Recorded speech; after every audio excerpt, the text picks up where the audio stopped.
Every year, there is a national survey that asks employees if in fact they are satisfied with their jobs and how could their jobs be better.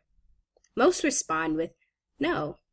They are not satisfied with their current jobs, and the way to make it better is more money. Hello, cohorts. My name is Janice Jackson, and today I will be discussing with you compensation and evaluation. HRGuide.com defines compensation as a systematic approach to providing monetary value to employees in exchange for work performed. So if you've ever been paid money on your job, that would mean that you have received some type of compensation within your career. HumanResources.about.com describe compensation as a combination of your pay. This would include vacation, bonuses, health insurance, and any other perks that you may be receiving, such as local discounts at the stores or free parking or even lunch.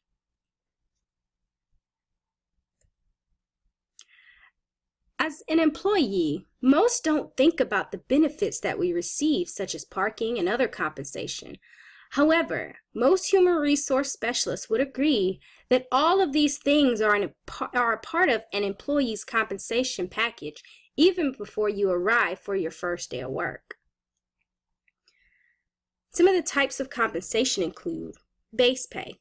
This is your hourly rate or your salary rate. Commissions. This is your performance-based pay. Overtime. Overtime is anything over your normal 40 hours a week. Bonuses, profit sharing, merit pay, stock options, travel, meal, housing allowance, and any other benefits such as dental, insurance, medical, vacation, leave, retirement, and taxes.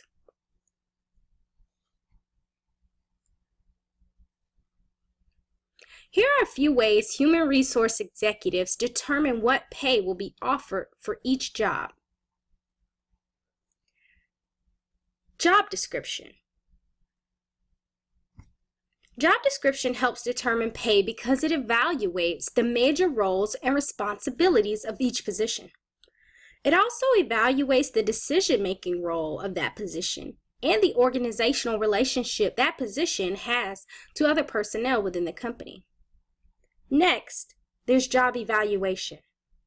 Job evaluation determines how much knowledge is needed to do the job. It also evaluates the decision-making power of that position and also the authority that is connected to the position. Normally, a job evaluation is done to determine the value of the position. Once the company has established the value of the job, they can then go over the company budget, amongst other things, to determine how much exactly to compensate each employee for their specific work. Professor Manu Malwin Joy, assistant professor at Heba School of Management Study, explains in his job evaluation presentation that the evaluation of a job is simply a systematic way to determine worth of a job in respect to the organization. There are 3 ways to evaluate jobs: ranking, classification, and factor comparison. Ranking is defined as the system where jobs are ranked from highest to lowest based on their worth to the organization. Ranking is known as one of the easiest methods to use because you're simply taking jobs and ranking them from highest to lowest. An example of this would be the military rank structure. Every time you improve in your leadership skills and your knowledge skills, you can move up a rank within the military. Some of the pros to ranking is it's easy administration. Like I said, you can take 5 jobs and rank them by priority or by worth simply. Next, it works well with a small amount of jobs. Some of the cons to ranking are, it becomes difficult with a large amount of jobs. So you wouldn't want to use the ranking method when you have a large amount of jobs, such as 50 or 100 jobs. Another con for ranking would be the worth judgment is subjective to the person who's actually doing the ranking. Next, we have classification. A number of job groups or classes are established, and each job is assigned to a group or class. An example of this would be the federal government jobs. The federal government jobs are established by GS positions. Based on your knowledge, your experience, and your previous performance, you can be classified as a GS7 or GS9, depending on your worth.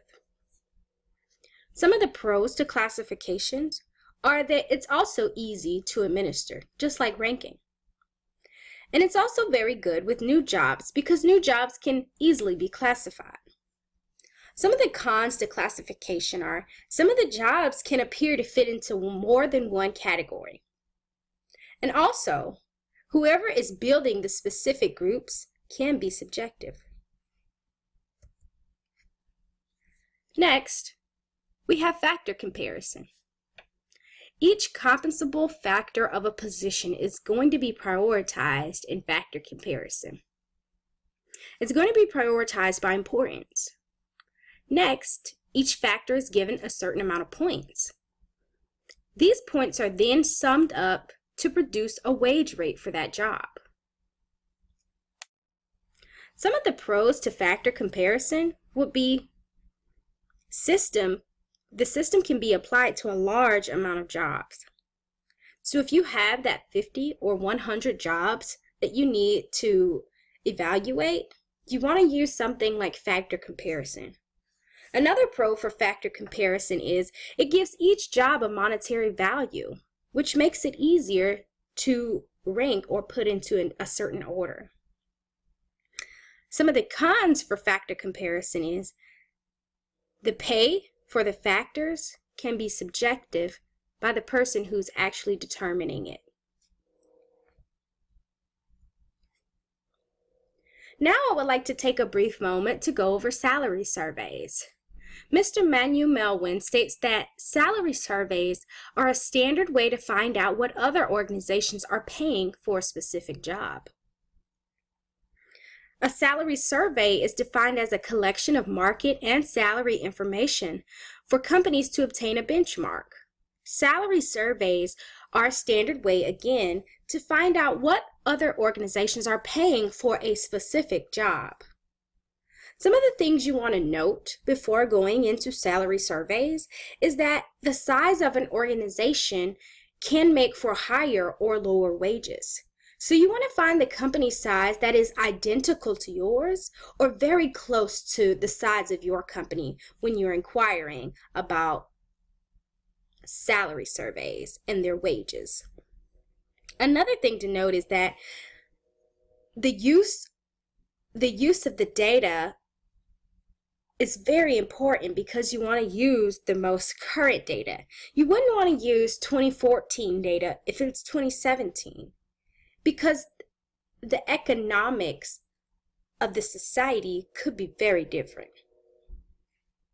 Another thing to note would be you want to recognize the experience that certain positions have when you're looking into salary surveys, because you wouldn't want to compare a position on a salary survey to a position that you're offering if the person on the salary survey has 15 years and the person you're bringing on is coming in at an entry level.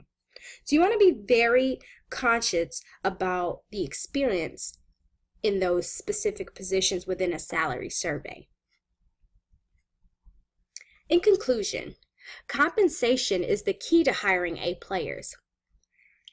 Compensation carries a lot of weight according to employees, as we saw in the introduction.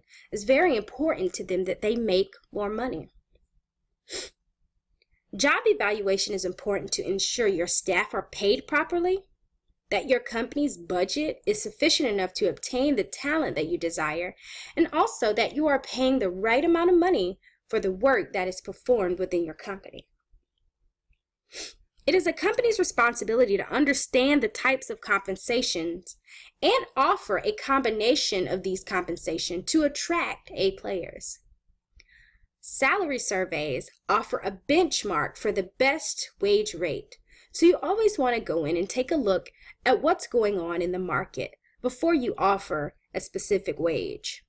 Now, you can take this information and go off and hire your A players. Again, this is Janice Jackson. I thank you for your time. This is Compensation and Evaluation.